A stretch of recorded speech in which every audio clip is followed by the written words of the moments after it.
안녕하십니까. 항공장비 5주차 계기계통 자이로 계기에 대해서 한번 배워보도록 하겠습니다. 여러분들 그동안 여러 가지 많이 잘 배워왔는데 오늘은 자이로 계통을 배워보도록 하니까 지난 시간에 제가 말씀드렸지만 4주차에 자이로 계기가 계기 중에 제일 어렵습니다.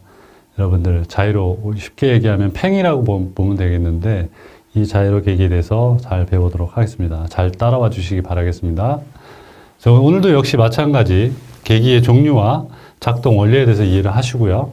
그거에 대해서 각각 여러분들이 적용되는 이론을 설명할 수 있어야 됩니다. 그래서 계속해서 반복해서 말씀드리지만 여러분들은 이 자이로 계기에 대해서 잘 이해를 해주시고 특히 어려운 부분이 있으니까 여러분들 꼭 기억해서 여러분들 동료들 간에 서로 앉아서 대화하면서 팀별 과제를 할 때 내가 이 정도 수준이 되면 다른 학생들도 설명할 수 있는 수준이 될 수 있도록 서로 이끌어주는 그런 역할을 해주면 좋겠습니다. 자, 첫 번째로 자이로 계기의 선의 경사입니다. 그동안 배워왔던 것들이 있습니다. 그 중에 이제 자이로 계기의 특성 중에 두 가지, 가장 중요한 특성이 뭐였죠? 강직성과 섭동성입니다. 네, 강직성과 섭동성 이 두 가지 꼭 기억해 두시고요. 강직성에 대해서는 팽이가 이제 회전하고 있으면 바닥에서 이쪽 바닥에서 회전한다 그러면 항상 수직되게 서 있겠죠. 근데 이게 전체 지구를 기준으로 했을 때 강직성은 여기서는 여기 이렇게 서 있고 이쪽 방향은 이쪽이 서 있는 것이 아니라 이렇게 서 있는 형태를 유지하는 게 강직성이 되겠죠. 섭동성은 이 팽이가 회전하는 성질에 의해서 힘을 그쪽에 가했을 때 그거보다 회전하는 90도 방향에 가서 힘이 작용되는 그런 원리가 되겠죠. 세차성이라고 표현하기도 하고요. 이 두 가지를 이용하는 계기들 중에 하나입니다. 자, 선의 경사기를 보면 턴앤뱅크죠. 항공기가 이제 선회할 때 나타내는 선의 자세를 보여주는 선의 경사기입니다. 자, 그래서 선의 경사기는 한 개의 케이스로 조합되어 있습니다. 보통 선회계와 경사계가. 그 중에서 선회계만 먼저 설명을 드리면 선회계는 자이로 아까 얘기한 팽이를 이용해서 분당 얼마나 회전하느냐를 레이트, 비율을 표현하는 것으로서 선의 각속도, 분당 몇 도를 회전하는 단위로 나타냅니다. 그래서 레이트 자이로라고 표현하고요. 그래서 또 경사계니까, 선의 경사계니까 경사계는 수평 비행을 할 때 항공기 날개의 처짐을 나타내는 것으로서 선의 비행시는 정상선회라든가 아니면 내활 슬립, 그다음에 외활 스키드 요를 이렇게 비행하는지 선회가 되는지를 표현해주는 그런 계기가 되겠습니다. 그럼 먼저 선의 경사계의 모양입니다. 자, 보시면 이 안에 이제 자이로가 있는 거예요. 자이로가 이렇게 계속 요 짐볼 보이시죠? 요 짐볼 로테이션에 되어 있는데 짐볼이 팽이가 이렇게 회전을 하는 겁니다. 우리 배웠듯이. 자, 회전하면 자이로 로테이션이 일어나면서 이 수평 자이로가 의해서 항공기에 회전하면 여기에 항공기가 자세가 표현되는 겁니다. 그럼 여기 항공기가 나와 있는 거 여기 요거고요. 자, 보시면 이분계로서 항공기가 지금 수평 비행을 하고 있는 겁니다. 그러면 이 밑에 요 안에 볼이 있어서 정상적으로 지금 수평 비행을 하고 있다라는 걸 표현해 주는 거고요. 예를 들어 경사에서 아까 슬립 스키드라고 표현했는데 뒤에 자세하게 설명을 드리겠지만 항공기가 우선에 한다 그러면 이런 모양이 되겠고 좌선에 한다면 이런 기울어지는 그런 모양이 되겠습니다. 이 모양을 가지고 계기에 대해서 더 설명을 드릴게요. 자, 선회계는 1분 동안 몇 도를 선회하는 것을 나타내는 계기에서 그래서 자이로 성질 중에 뭐다? 아까 말씀드린 섭동성만을 이용한 계기가 되겠습니다. 우리 강의 교재 책에 그림이 나와 있는데 그 그림에 대한 설명입니다. 설명을 드리고 뒤에 가서 그 그림에 대해서 다시 한번 설명을 드릴게요. 자유도가 2인 자이로가 X축과 Y축만을 중심으로 해서 자유롭게 회전할 수 있도록 되어 있는데 이 자유도에 의해서 지시바늘이 작동하게 되는 겁니다. 결국 뭐냐면 다시 설명드리면 자이로 회전자의 회전축이 X''로 이제 회전을 하게 됩니다. 근데 회전자가 화살표 방향으로 회전하게 되어 있고 항공기가 오른쪽으로 선회하게 되면 이때의 짐벌 X는 앞으로 X 대시 뒤로 힘을 받게 되는 모멘트가 발생하게 됩니다. 자, 내용상으로는 어렵지만 뒤에 가서 그림에서 설명을 드릴게요.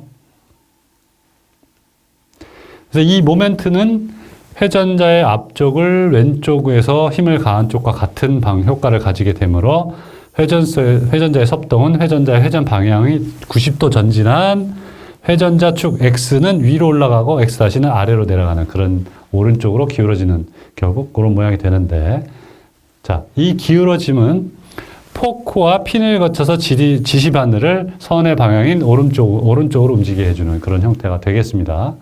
자, 이렇게 설명하면 좀 이해 안 되시니까.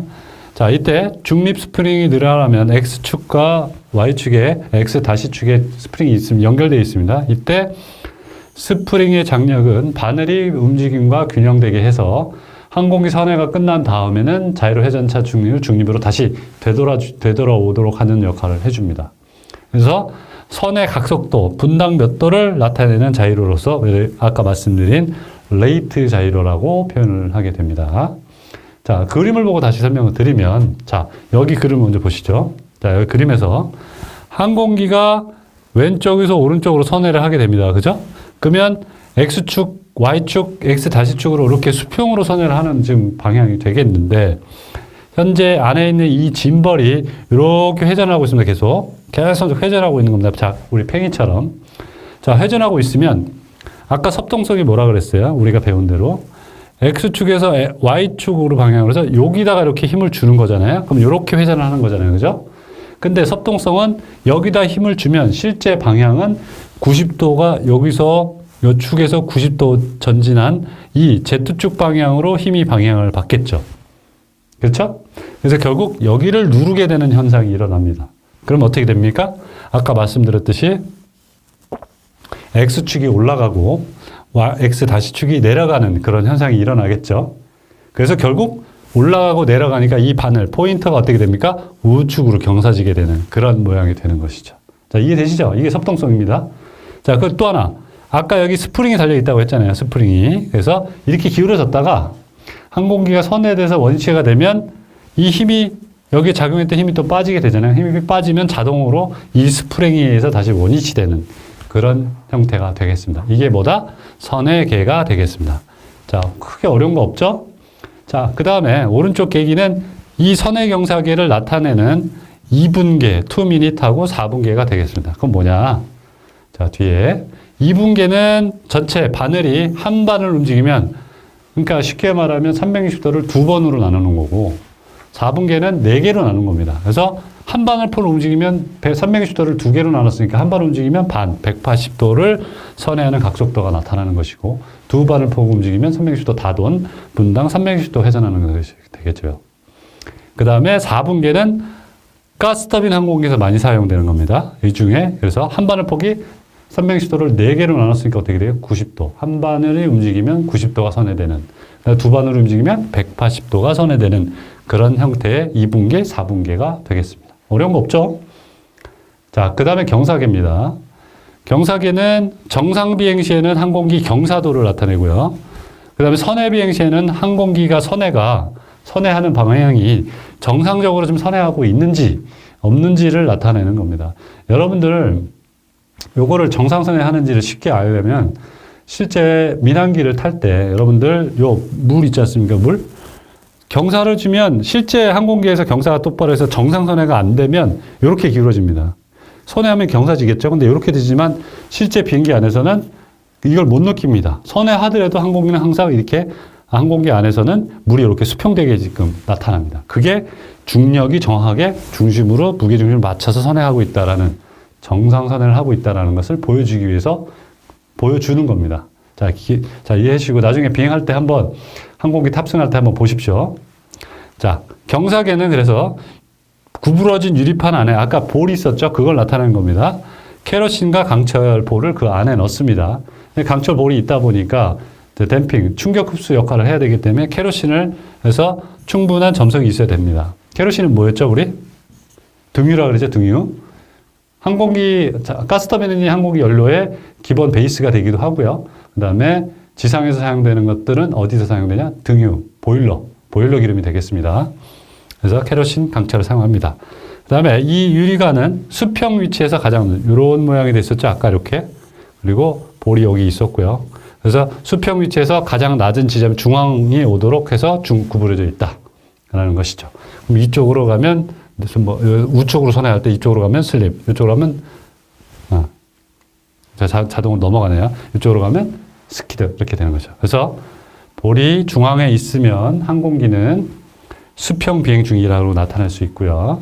항공기가 경사지게 되면 기울어진 쪽으로 볼이 흐르게 되어 있습니다.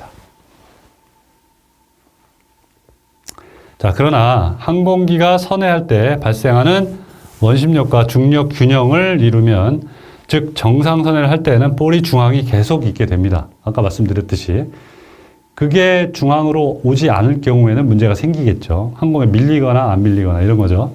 그래서 볼이 선액의 바늘과 같은 방향으로 치우쳐졌을 때 항공기가 선회하는 방향 안쪽으로 미끄러졌다 하면, 그러니까 러더를 지나치게 좀 많이 사용한 거죠.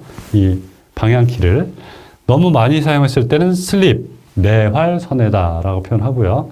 그 다음에 선액의 바늘과 반대 방향으로 볼이 치우쳐졌다, 바깥쪽으로 미뤄졌다. 그럼 항공기가 원심력 때문에 밀리는 거잖아요. 그래서 항공기가 원심력으로 바깥쪽으로 밀리는 현상에서 밀린다, 스키드라고 표현하고요. 이거를 외활선회다 이렇게 표현할 수 있습니다. 요거 잘 기억해 두시고요. 그래서 결국 경사계의 모양입니다. 이게 슬립, 정상, 스키드입니다. 자, 보시면 좀 구형 모양이지만 잘 이해해 주시고, 항공기가 우측으로 이제 우측 날개가 아래로 내려왔으니까 우측으로 선회를 하는 겁니다. 자, 선회하면, 자, 라이트라고 써 있죠. L자로 써 있고요. 2분계. 이 검정색 볼이 이 주 경계선 안에 있는 게 아니라 이쪽으로 움직였죠. 이게 정상선회 되는 겁니다. 이쪽이 움직였다는 뭡니까? 아까 얘기했듯이 항공기가 중립을 못 맞추고 꼬리 쪽에 먼저 돌아가는 거죠. 이 회전선 중심 축으로 해서 꼬리 쪽으로 돌아가서 슬립선회를 하고 있다라는 거죠. 이게 뭐다? 슬립선회, 내활선회. 그러니까 헤드가 안쪽으로 돌아가서 내활선회라고 표현합니다. 그 다음에 이거는 여기 중심을 맞춰줬으니까 러더를 이만큼 살짝 차준 거죠. 우측으로 꼬리를 맞춰준 거예요. 그래서 이거는 너무 많이 찼고, 이거는 러더를 정상적으로 찼다, 활용을 했다 이 얘기죠. 그 다음에 반대로 러더를 들차면 꼬리가 원심력에서 밀립니다. 그래서 꼬리가 바깥쪽으로 밀리는 그런 형태가 되겠고, 그래서 이 스키드, 외활선회가 되겠습니다. 아시겠죠? 자, 그림을 보고 다시 설명드릴게요. 그러니까 내활선회라는 것은 슬립이니까 꼬리가 뒤쪽으로 밀려서 헤드가 안쪽으로 밀리는, 그래서 헤드가 안쪽에 있다 내활. 이거는, 이게 보시면 이게 정상선회입니다. 노즈와 꼬리를 회전하는 일직선상에 맞춰준 걸 정상선회라고 표현하는 거죠. 그러니까 이거의 힘 정서, 회전하는 정도를 적당히 맞춰서 러더를 사용한 거고요. 방향키를. 이거 같은 경우는 회전하다 보니까 안 맞네, 너무 많이 찬 거죠. 러더를 너무 많이 사용하다 보면 꼬리가 바깥쪽으로 밀린 거. 이게 내활이 되겠고요. 그래서 헤드가 앞쪽, 노즈 쪽이 앞쪽으로 돌아서 내활. 그 다음에 이거는 좀 사용을 해야 되는데 덜 찬 겁니다. 그러다 보니까 앞쪽이 바깥쪽으로 밀리는, 이게 안쪽으로 들어오는, 꼬리가 안쪽으로 들어오는 외활. 그래서 스키드, 이렇게 밀리는 겁니다. 그래서 과도한 러더패드 압력은 내활 슬립. 그 다음에 부족한 러더패드 압력은 외활 스키드. 이렇게 되겠습니다. 자, 요거 여러분들 시험 문제 낼 거니까 기억해 두세요. 또 시험도 종종 나오고요. 그 다음에 항공기가 선회 시에 날개에 작용하는 힘을 한번 설명해 보도록 하겠습니다. 지금 방금 설명드린 내활과 외활에 대해서 적용하는 내용인데, 항공기가, 비행기가 날개가 수평 상태가 아니라면 양력은 순수하게 수직으로 작용하지 않다. 수평 상태라면 무게중심에 맞춰서 수직으로 양력이 발생하는 거죠. 근데 비행기를 아래로 처진 날개 쪽으로 잡아당기는 경향이 있는 거죠. 약간 우측을 선회한다면 우측 날개 아래쪽에 있으니까 아래쪽에서, 오른쪽에서 잡아당기는 그런 날개 쪽 처진 방향으로 잡아당기는 경향이 있다라는 것입니다. 그래서 조종사가 이때 사용하는, 비행 중에 사용하는 조종면 세 가지잖아요. 이게 러더, 에일러런, 엘리베이터가 있습니다. 이 러더가 뭡니까? 아까 얘기한 방향키. 그러니까 꼬리 쪽 날개 수직으로 되어 있는 방향키를 사용하는 것이고, 그 다음에 에일러는 뭐예요? 좌우측 날개를 위아래로 움직여서 선회할 수 있는 그런 방향의 도움 날개. 그죠?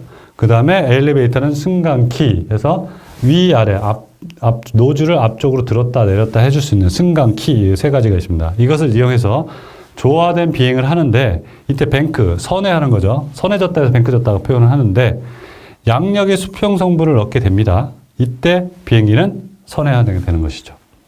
자, 이 그림에서 보면 자, 이게 양력, 수평 비행의 상태를 나타낸 그림입니다. 무게, 중력은 이렇게 내려오고요. 리프트해서 양력이 수평으로 이렇게 수직으로 작용을 합니다. 이게 등속 수평 비행이고요. 근데, 자, 이게 현재 보시면 이게 저쪽에서 앞쪽을 보기 때문에 우선에 하는 것이잖아요. 그죠? 우선에 하는 그림을 보면, 자, 우측 날개는 내려왔고, 왼쪽 날개는 올라갔습니다. 그러면 양력이 이렇게 발생하는 것이 아니라 이쪽으로 발생하겠죠. 한국의 수직으로. 대신 이게 양력의 수평 성분, 수직 성분, 수평 성분으로 분리가 되겠죠. 우리 합력, 속도의 합력을 보시면. 그래서 이게 분리가 되다 보니까 요거에 맞춰서 이렇게 수직되게끔 중심을 맞춰줘야 되는데 이게 이쪽으로 오다 보니 어떻게 되겠어요? 무게중심 못 맞춘 거죠. 이게 뭐다? 어떻게 되겠어요? 여기 보시면 centrifugal force less than horizontal lift. 그래서 호리젠탈 이 수평 성분보다 적은 힘이 작용하기 때문에 이게 슬립이 되는 것이고, 자, 반대로 이쪽 너무 많은 걸 하다 보니까 바깥으로 밀린 거죠, 이게. 그러다 보니까 이게 앞쪽으로, 노즈가 앞쪽으로 밀리는 거죠, 이게. 그래서 뭐다? 이거는 스키드 턴이 되는 것입니다. 좀 어려운데, 요거 대해서 뒤에 설명을 다시 드리면. 그래서 선회하는 동안 중량은 혹은 중력과 반대되는 방향으로 작용하는 힘을 양력의 수평 성분이라고 표현했고요. 그죠? 아까 원심력 쪽으로. 그 다음에 원심력 반대니까 구심력 쪽이 되겠죠, 참. 선의 중심 방향으로 적용되는 수평적인 힘을 양력의 수평 성분 또는 구심력이라고 표현합니다. 자, 이게 뭐냐면 여기서 이쪽으로 봤을 때 이렇게 회전을 한다고 치면 바깥쪽으로 나가는 게 원심력, 이 안쪽으로 나가는 게 구심력이고 서로 힘의 크기는 같다. 일정하게 회전을 한 다음에 치면. 그렇죠? 이거는 꼭 기억해 두세요. 그래서 양력의 수평성분은 아까 그림에서 봤듯이 안쪽이지 않습니까? 수평성분? 회전은 안쪽이니까 어떻게 된다? 구심력이 되겠죠. 따라서 선회란 러더를 이용해서 이루어지는 것이 아니고요. 아까 얘기했죠? 러더는 다만 항공기가 선회할 때 아까 말씀드린 정상선회를 위한 기수와 꼬리가 동일한 선의 경로상에 위치하도록 편차를 수정하기 위해서 사용되는 것이지 단순히 선회를 위해서 사용되는 것은 아니다. 라는 것을 꼭 기억해 두시기 바라겠습니다. 자, 그래서 선회를 해보면 그래서 결국 뭐다? 훌륭한 선회란 항공기 기수와 꼬리의 경로가 같은 선을 나타내는 것이 움직이도록 하는 것이 뭐다? 훌륭한 선회가 되겠습니다. 실제 여러분들 저도 완전히 조종사까지 못했지만 조종사 되는 훈련 과정을 좀 배워봤지만 쉽지 않습니다. 솔직히 선회하는 자체도 처음 배우는데 선회할 때 왜 그러냐 잘 보시면 중량을 떠받치고 있던 양력은 선회하면서 수직 성분과 수평 성분으로 나뉘게 되니까 결국 수직 성분으로만 중량을 떠받쳐야 됩니다. 그래서 결국 항공기는 고도를 잃게 될 것이다. 자, 뭔 말이냐? 여기 그림 보세요. 자, 우리가 알고 있는 양력에 관한 공식이 뭡니까? 2분의 1로 V 제곱 양력계수 CLS 요거잖아요. 그죠? 여기서 양력은 이제 요게 로는 밀도니까 상관없고 속도는 일정하게 했을 때니까 속도 변화가 없다라고 치면 양력계수는 계수니까 변화 없다. 그러면 양력을 변화시키는 방법은 항공기 날개의 면적인데 실제 보시면 양력이 이렇게 하니까 이렇게 수직 면적이 됩니다. 이 날개 전체에 대한 가로와 세로의 곱하기가 면적이 나오잖아요. 근데 선회를 하게 되면 이 수직 성분에 대한 양력은 어떻게 되겠어요? 이렇게. 요거보다는 기울어지니까 요 면적이 이 면적이 아니라 이 면적입니다. 그 요거보다 요게 훨씬 줄어들겠죠? 그렇죠? 그러다 보니까 어떻게 돼요? 얘가 값이 적어집니다. 그럼 결국 양력은 약해진다, 작아진다. 그런 얘기가 되겠죠. 그래서 결국 어떻게 된다? 항공기는 고도를 잃게 된다는 거죠. 그 말 이해되시죠? 그래서 결국 이를 보완하기 위해서는 받은각을 증가시켜서 받은각이 뭡니까? 항공기가 앞으로 가는 방향에서 앞에서 들어오는 상대풍각과 항공기 에어포일과 이루는 각이 되겠죠. 이게 받은각. 앵글 오브 어택이 되는데 이 이루는 각을 증가시켜줘서 수직성분으로 더 커지게끔 해줘서 중량과 같은 양의 힘을 발휘하게 해서 고도를 보정해주는 그런 역할을 해줘야 되는 거예요. 결국 선회하게 되면 약간 고도가 떨어집니다. 그래서 그 고도를 일정하게 유지하면서 선회를 할 수 있게 하려면 선회하면서 일정한 선회를 한다. 각 뱅크 가구로 선회를 한다. 그러면 그만큼 떨어지는 만큼 살짝 들어줘야 되는 거예요. 요게 상당히 어렵습니다. 생각보다. 처음에 시뮬레이터를 타거나 실제 비행을 할 때 보면 왜 떨어지지? 힘 똑같고 파워는 똑같고 그냥 그대로인데 근데 이 양력이 약해지기 때문에 작아지기 때문에 떨어집니다. 그래서 여러분들 그거 한번 체험하는 것도 재밌을 거예요. 한번 꼭 기억해 두시기 바라겠습니다. 그래서 만약에 여기서 항공기 뱅크각이 깊어지면 깊어질수록 양력의 수직 성분은 줄어듭니다. 그렇죠?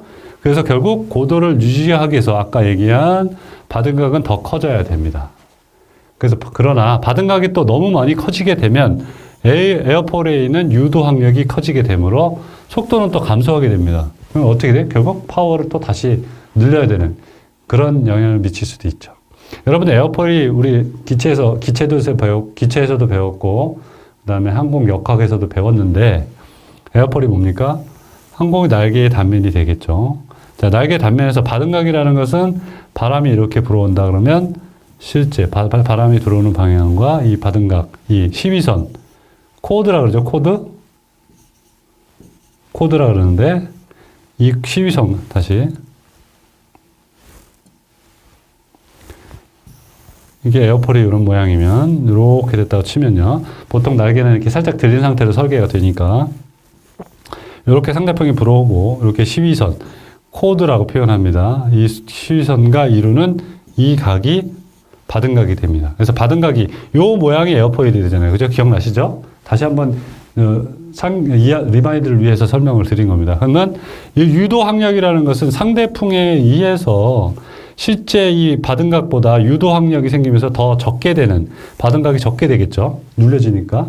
그래서 유도 항력이 생기면서 속도가 더 줄어드는 그런 형태가 되겠습니다. 그래서 속도가 줄어드니까 더 약간 항공기 기술을 이제 파워를 늘려주는 그런 형태가 되겠죠. 자, 그래서 여기까지 우리 배운 거 자이로 계기 중에 뭐다? 선의 경세계를 배웠는데 그 중에 이제 선에게 따로 경세계를 따로 배웠습니다. 그래서 여러분들 잘 기억해 주실 거는 자이로 계기의 두 가지 성질 뭐였어요? 강직성과 섭동성. 이 두 가지 꼭 기억해 두시기 바라겠습니다. 왜냐하면 자이로 계기는 팽이라고 생각했잖아요. 팽이라고 말씀드렸기 때문에 이 자이로 계기는 어디서나 이 두 가지 성질 위에는 적용되는 것이 없습니다. 그리고 팽이가 항상 뭐였어요? 우리가 줄을 감아서 돌리면 계속 돌아가잖아요. 그죠? 이 항상 돌아가야 되는 형태가 돼야 됩니다. 그러면 돌리려면 또 바람을 불어주거나 압력을 불어주거나 아니면 뭐 진공을 해주거나 이런 식으로 하는데 전기 신호를 넣어주거나 계속 팽이가 돌아가는 형태입니다. 그럼 아까 앞에서 설명드렸듯이 강직성 이 섭성성을 다시 설명을 드리는 이유는 그만큼 중요하기 때문에 설명드립니다. 강직성은 이게 지구다. 뭐 자전축이라고 보면 이쪽에서 팽이를 돌리면 이렇게 수직이 돼야 되는 것이고 그 다음에 이쪽에서 돌려도 이쪽이 아니라 이렇게 항상 수직이 되는 형태가 되는 겁니다. 계속 서 있는 거죠. 여기도 마찬가지 이렇게 어느 위도든 상관없이 경도는 상관없고요. 위도는 그러니까 이것을 유지하는 성질이 돼서 강하게 직전 그 성질을 유지하고 있다 해서 강직성이 되는 것이고요. 섭동성은 지금 말씀드렸지만 지울게요. 자, 섭동성은 자, 팽이가 있을 때 자, 이렇게 짐볼이 회전하잖아요. 그러면 자, 여기를 X축, X-축이라고 표현하면 자, 요 축을 기준으로 회전을 하는데 얘가 회전하니까 여기다가 만약에 힘을 줬다. 그러면 이렇게 회전하는 것이 아니라 이게 90도 꺾어진 요 방향에서 힘을 주기 때문에 요게 올라가고 내려오는 그런 형태의 방향의 힘이 되겠습니다. 이 두 가지 자이로의 그 특징 꼭 기억해 두시고요. 그래서 여러분들이 제일 어려운 부분이기 때문에 다시 한번 설명드린 겁니다. 자, 마지막으로 선회시키는 힘. 그래서 항공기가 선회할 때 날개에 작용하는 힘에 대해서 배웠고요. 자, 그래서 그동안 뭐 방금 설명드린 거 다시 한번 설명드릴 필요 없죠. 요거는 좀 자세히 설명을 드렸으니까. 그다음에 이렇게 해서 여러분들 5주차에 걸쳐서 우리 플립 러닝이라는 걸 배워봤고요. 나머지 차수에 대해서는 약간 유사하게 이 플립 러닝과 유사하게 한번 계속해서 효과를 보는 것 같으니까 계속해서 사용을 하도록 한번 해보겠습니다. 여러분들 뭐냐면 제가 혼자서 강의하는 것도 중요하지만 여러분들이 따라오면 그만큼 여러분들 스스로 지식을 얻고 그 다음에 그 지식을 활용할 수 있고 그 다음에 다른 학생들한테 동료들 간에 서로 상호작용이 일으켜서 여러분들 더 시너지 효과를 줄 수 있는 그런 수업이 될 수 있기 때문에 이번 수업은 아주 좋은 것 같습니다. 그래서 이번 시간까지 해서 5주차를 배워봤고요. 여러분들 부족한 거는 대면 수업 시간에 다시 설명을 드리겠지만 이 양을 좀 줄여서 여러분들 스스로 학습할 수 있는 그런 기회가 됐으면 좋겠습니다. 또 질문이나 이런 거 있으면 꼭 준비를 해오시고요. 다음 시간에는 꼭 만나서 부족한 거를 다 채워드리도록 하겠습니다. 자, 그동안 5주차 이 플립러닝 하느라 고생들 하셨고요. 또 재밌는 수업이 될 수 있도록 노력을 하겠습니다. 그래서 다음 주 6주차에는 자기계기에서 배워보도록 하겠습니다. 그래서 자기계기 역시 마찬가지 플립러닝을 하지 않지만 여러분들 한 번쯤 강의 교재를 읽어보면서 부족한 게 뭐다, 이해 안 되는 부분을 체크해 와서 저랑 같이 상의하면서 제가 자세하게 설명드리는 그런 수업을 하도록 하겠습니다. 자, 5주차 그동안 고생하셨고요. 자, 수고들 많이 하셨습니다. 감사합니다.